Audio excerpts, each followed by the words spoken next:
And thank you again. Next email comes from Anthony. So today, I have been hardcore nerding out on science/space podcasts. All day it has been Hysteria 51, Stuff to Blow Your Mind, Star Talk, etc. Get that conspiracy hat on. Now to the question. President Trump has announced the intent to start the Space Force as the 6th division of the military. Do you think that disclosure is on the way? Will we find out that we are not alone? What do you expect the public reaction will be if that disclosure is released? Mass panic, vindication for people who have always believed in life outside the planet, etc.?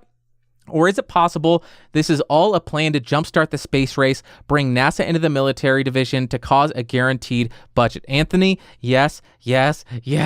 Thank you for this question. This is right up my alley. I love this stuff, and I love you for asking it, Anthony. But quick side note to anybody watching or listening, if you're into archery, Anthony is the co-host with his wife of the Off-Center Archers podcast. So if you're into archery, go check out that podcast on any podcatcher. So to the questions. Do I think disclosure is on the way? Before I get into it, I will admit a lot of people are going to hate me for this. A lot of the people who are believers, a lot of people who are conspiracy believers, and a lot of people who are a part of the disclosure movement are going to hate me for this, and I welcome that. I apologize. This is my personal belief. I'm not saying I'm right. You may be fully right in your beliefs, but let's get into it. So do I think disclosure is on the way? I'm a Mulderish, Scully kind of person. I want to believe, but I can't believe without the evidence. And that may be a big problem when you're dealing with these very out there beliefs of extraterrestrials traveling long distances and visiting us and abducting us and experimenting on us. I believe you need to be just a strictly Mulder type person to believe in that stuff. So one of the biggest events for believers is going to be Roswell. So let's talk about that very quickly. And I'll admit, or I will say, I am sorry to be a buzzkill here. After reading a couple of books about early experimental aircraft and the Cold War, I don't think Roswell was extraterrestrials. And I'm going to share an anecdote. I believe it was actually from the Area 51 Annie Jacobson book I referenced in the What I've Been Testing, or What I've Been Reading, I guess. And it was that when the U.S. government or the military was testing out the first jet plane, people would see that and freak out. Other propeller pilots would freak out and say, "Oh my God, how is that thing flying? There's no propellers. How is it working? What is happening?" And they would want to talk about it. They would tell people about it. I saw this thing flying around without any propellers. It's like magic. So what would they do to discredit those people who saw it? The pilots of the first jet airplanes would wear gorilla masks. So I know it sounds ridiculous, and it is.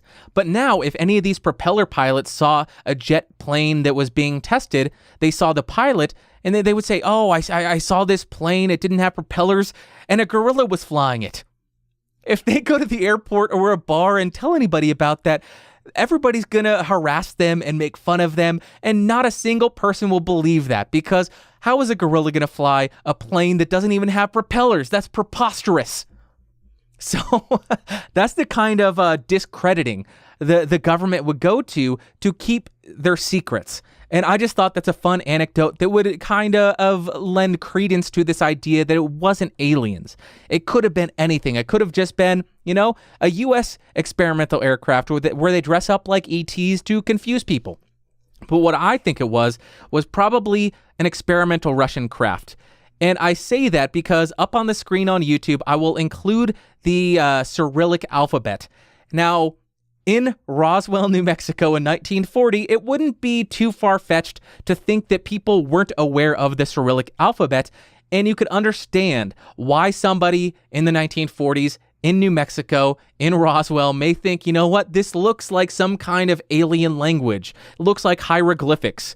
It is very similar to hieroglyphics with some of the shapes, and it doesn't make any sense. It's not the Roman, it's not the English alphabet. I don't know what this is. It must be alien. So you can understand that. But the reason I think could have been given for allowing this thought that it was aliens to perpetuate is, imagine the panic that would arise in the general population if it was discovered that a Russian aircraft was able to penetrate U.S. air defenses and get all the way to New Mexico.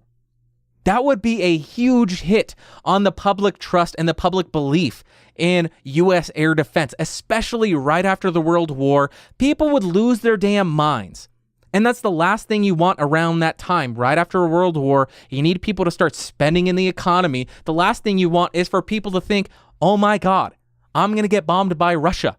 Nobody wants to think that. So the government may have planned this entire operation to allow people or force people or put out this disinformation that, yes, it was aliens. It was aliens. It definitely wasn't the Russians. No, not the Russians. That's my take on it. And I know, huge buzzkill. I get it. I want to believe it's aliens too, but probably a Russian experimental craft. So do I think disclosure of alien existence is on the way? I don't think so, unfortunately. If any kind of disclosure is coming, it's likely going to be that another nation has already started to militarize space. I think that's probably what kind of disclosure we would have. But again, that may be we don't want to admit that because that will put a lot of U.S. citizens' minds in a dark place. And we don't want that because we want them to spend and keep the economy going. So, what would the public reaction be if there was an actual disclosure of extraterrestrial life? That's an interesting question. So first, let's talk about religion. Think about how many religious people there are out there and what kind of implication it would have on their entire belief system to find out, oh no, we're not alone. We're not alone. What's the Christian thing? God made man in his own image. Who made the little gray thing? Who made the little gray thing? And why is he smarter than us? And why does he have technology that we don't have? Why is he doing stuff that Jesus did? Imagine the impact on their entire belief system. It would crush them. It would destroy them. And what does somebody with no hope in a crushed belief system do? I don't know. I bet it's not good, though. I'll say that. I bet it's not good. I don't know what religious people would do or anything, but I think there would be some serious impact on their belief systems, which would make a lot of people very uncomfortable. And what they would do, I don't know. Secondarily, the general public, I'm just going to give you 4 words. Looting, riots, murder, rape. I think that's what we would expect with disclosure. Now, this may be me projecting or indicating how highly I think of the general good in society, but I think the outcome would regardless be horrendous. It would be a terrible hellscape to live in a public that disclosure had occurred. So let me explain why. A large number of people would automatically assume the worst. And that would be, oh, aliens are here to kill us. We need to hunker down. We need to protect ourselves. We need to survive as long as possible. That means going to the grocery store along with thousands of other people with the exact same idea, fighting over a single bottle of water and a single can of beans. What does that lead to? It's going to lead to fights. It's going to lead to rioting. It's going to lead to looting. It's going to lead to shootings. It's going to lead to killing. And a lot of evil people will say, oh, look at this. There's no law. I can do whatever I want. And a lot of bad things will happen. So that's my take on general population and general public. Sorry, I don't have much faith in you. And then there's a loss of governmental control. So if people discovered that the government had known about extraterrestrials and kept it secret for years, people would lose faith in the government and everything that had been told to them, and they'd start to question everything that had been told to them, thinking, oh, well, they lied to me about this. Why? I bet they lied about that and that and that and that. I bet they lied about 9/11. I bet they lied about the Kennedy assassination. All the conspiracy theorists it would be their field day. They would love it. I'm not going to say I would love it, but would be interesting. No, I just don't think a lot of people would follow the laws anymore because they wouldn't have faith in the governmental institutions and they wouldn't have faith in the people who were in power because they had directly lied to them. So that's my take on what would happen. Now, what's the purpose of the Space Force? It's going to be a boring answer. It's not going to be a sexy answer like E.T. is coming for us. It's not going to be a sexy answer like the Anunnaki are back. Nibiru is real. Nothing like that.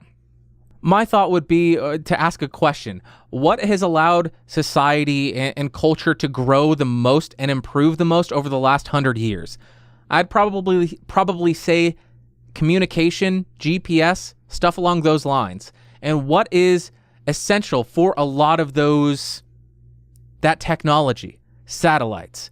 So, if you are in space with weaponry and the ability to infiltrate other countries' satellites and take them down, You could cripple an entire country, their economy, their military, and it would be a rough one. So for instance, if you were to cut off communications, I bet their economy would tank because the economy is very reliant on internet communication, e-commerce, all sorts of stuff like that, especially stock trading. That is essential communication. They could just sever the fiber optic cable and then they're reliant solely on satellites and then take them down. You got them. They're done. You got them.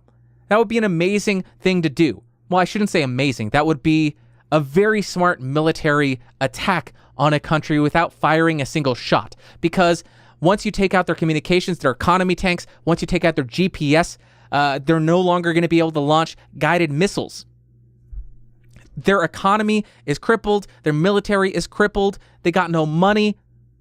I think that is likely going to be the big motivating factor behind a space force. We're so reliant on these satellites up there that people need to protect them and they need to think about them as potential attack targets. I don't think it's extraterrestrials. I don't think it's anything along those lines. I guess what it comes down to is I just think the Space Force would be set there for surveillance as well as you'd get a lot of military benefits for being the first nation to militarize space. So I think that's what it really comes down to. And thank you so much for asking that question, Anthony. I had so much fun thinking about it, answering it, and hopefully people don't hate me too much for raining on their parades, but thank you for asking that.